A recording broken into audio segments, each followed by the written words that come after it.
Почитувани, екологијата, здравата животна средина и чистиот воздух се темелни вредности на Уставот на Република Македонија. Нас како граѓани на општина Велес тоа треба да ни биде овозможено.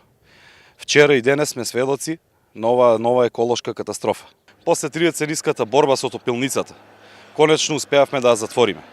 Овој пат имаме нова еколошка катастрофа и ново жариште на еколошка катастрофа, а тоа е депонијата на ЈКП Дервен.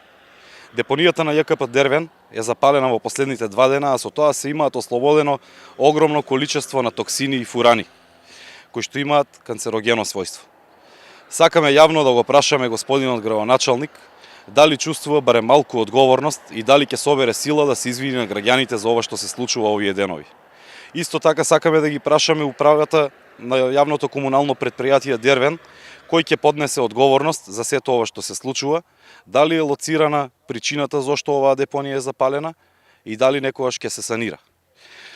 Го повикуваме и носителот на советничката листа на СДСМ, господинот Ненад Коцик, кој е актуелен советник и председател на еколошкото друштво Вила Зора, да се изјасни и да испадне со свој став, истовремено и да го осуди ова што се случува во последните 2 дена. Почитувани, на Велес не му се потребни нови дополнителни катастрофи. Доста е веќе со изговори и доста е веќе со оправдувања. Ве молиме почнете веќе еднаш да работите, бидејќи ако не знаете вие, има кој знае. Ви благодарам.